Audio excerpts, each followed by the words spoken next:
Cygnus hospital में सारे media person को मैं स्वागत करता हूं। आज का प्रेस कॉन्फ्रेंस का मुख्य मुद्दा है डॉक्टर रजत, जिन्होंने आज हमें एज अ यूरोलॉजिस्ट ज्वाइन किया है, उनको आपके साथ रूबरू कराने के लिए।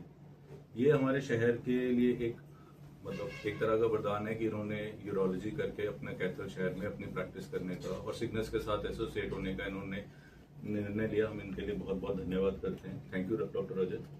और अब मैं डॉक्टर रजत को बोलूंगा आप सबसे अपने आप को इंट्रोड्यूस करने के लिए और अपनी स्पेशलिटी के बारे में बताने के लिए लगा रहा है, जिसके अंदर यूरोलॉजी, गैस्ट्रोएंट्रोलॉजी और बच्चों के पीडियाट्रिक खासकर नियोनेटोलॉजी का एक फ्री कैंप लग रहा है, जिसके अंदर ओपीडी फ्री रहेगी और टेस्टों पे 50% तक रियायत रहेगी। वो टेस्ट जो डॉक्टर लिख के देंगे उस पर 50% तक छूट मिलेगी।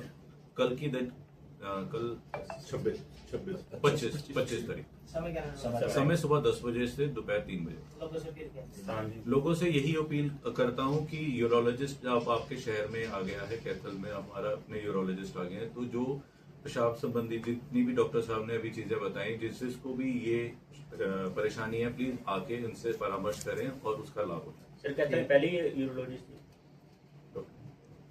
मेरा नाम डॉक्टर रजत पंकज है, मैं कैथल से रहने वाला हूँ। मेरी क्वालिफिकेशन के अंदर MBBS, MS जनरल सर्जरी और MCH यूरोलॉजी है। MCH करने के बाद मैंने अभी सिग्नस के साथ अपना ज्वाइन किया है। और यूरोलॉजी के अंदर मूत्र रोग जितने भी हैं और जितने भी मेल रिप्रोडक्टिव सिस्टम के रोग हैं और उनका उपचार, वो सब इस से संबंधित है।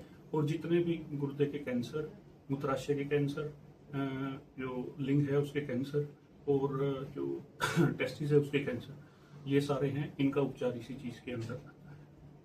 सर ये मैन वुमेन्स दोनों के लिए रहेगा? मैन के लिए ये जो रिप्रोडक्टिव सिस्टम है वो आदमी का रहेगा और बाकी पेशाब संबंधी जितनी समस्याएं हैं वो मेल फीमेल दोनों की रहेगी। सर मूत्राशय में कई बार जलन हो जाती है। हाँ। तो उसके लक्षण किस प्रकार के रहते हैं सर? मूत्राशय के लक्षण होते हैं बार बार पेशाब आना, पेशाब में जलन होना, पेशाब करते हुए दर्द होना, पेशाब में खून आना या पेशाब में मवाद आना, ये सभी जो है इसके मूत्राशय के जो इन्फेक्शन है उसके लक्षण होते हैं। इसके अलावा इसके अंदर जो ओल्ड एज है उसके अंदर जो आदमी है उनके अंदर जो प्रोस्टेट संबंधी, जिसे गदूद बोलते हैं, गदूद की समस्याएं जो हो जाती हैं वो भी इसी में आती है। प्रिकॉशन क्या रखना चाहिए इन चीजों से बचने के लिए? इसके लिए हमें पानी ज़्यादा पीना चाहिए, पेशाब का रास्ता साफ कर रखना चाहिए। दूसरा जो फीमेल्स के लिए है, उनको जो पब्लिक टॉयलेट है वो कम यूज करना चाहिए और साफ यूज करना चाहिए। सर कई बार फुंसियाँ भी निकल जाती है, खारिश हो जाती है। हाँ। तो उसके लिए दर्शक जानना चाहते हैं भी क्या बरतनी चाहिए, उसके क्या ट्रीटमेंट होना चाहिए? सर जितनी नीचे इन्फेक्शन या फुंसियाँ होती हैं उसमें मोस्टली फंगल इन्फेक्शन होते हैं या फिर STDs होती हैं जो सेक्सुअली ट्रांसमिटेड डिजीज होती हैं। तो वो जब जो बीमारी होगी उसी हिसाब से एक बार देखकर उसी हिसाब से इलाज किया जाएगा। अगर STD है तो उसके हिसाब से इलाज किया जाएगा, अगर कॉमन फंगल इन्फेक्शन है तो उसके हिसाब से। तो सर किस तरह के लक्षण है जो आपके पास आए, किस तरह के लक्षण नजर आए शरीर में तो जो आपके पास आए? यूरोलॉजी से संबंधित यूरोलॉजी से संबंधित किस संबंधित है? अगर आपके पैरों में सोजिश आ रही है, अगर आपके मुंह पे सोजिश आ रही है, अगर आपको बार बार उल्टियां आ रही हैं और आप शुगर के या BP के मरीज हैं, तो शुगर और BP के मरीज के लिए गुर्दे एक बहुत ही जो ऐसी चीज है जिस पर ये बहुत जल्दी असर करती है और गुर्दे बहुत जल्दी खराब होने शुरू हो जाते हैं। तो एक ये हो गया। ऊपर से फिर पेशाब कम आना या फिर पेशाब बहुत ज्यादा आना, ये संबंधित है, गुर्दे से संबंधित है। या फिर अपने दोनों तरफ जो ये है फ्लैंक्स है, इनके अंदर पेन होना, लगातार पेन रहना, ये सब इस चीज से संबंधित है।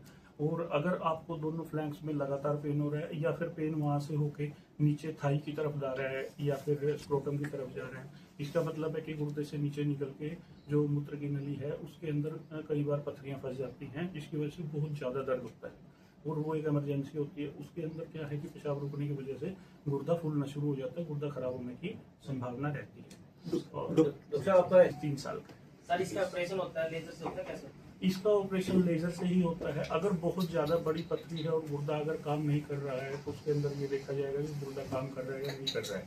अगर काम कर रहा है तो उसको बचाने के लिए फिर हम लेजर से ऑपरेशन करते हैं। अगर पथरी बहुत ज़्यादा बड़ी है और बहुत बड़ी बड़ी कई सारी पथरी हैं तो वो चीरे की विधि से भी किया जा सकता है। दूध के इलाज के अंदर सबसे पहले हम ये देखते हैं कि पेशाब उसका अगर बार बार रुक रहा है, कि बार बार पेशाब रुक रहा है, बार बार हमें नाली डालने की आवश्यकता है, तब हमें ऑपरेशन की तरफ जाना चाहिए। वरना उससे पहले हमें दवाइयों से उसको ठीक काबू करने की कोशिश करनी है। डॉक्टर साहब दिक्कत आती है तो ऐसे लोगों क्या क्या कहोगे जो किताबों के अंदर है और जो मेरा एक्सपीरियंस है उसके हिसाब से अगर छोटी पथरियां हैं 5 mm 6 mm तक की, वो अपने आप निकलने की संभावना रहती है, क्योंकि साइज छोटा है और जो पेशाब की नाली का साइज है वो 2 से 4 mm ही होता है, तो थोड़ा सा खींच के निकल सकती है, लेकिन बड़ी पथरियों के निकलने की संभावना बहुत कम है।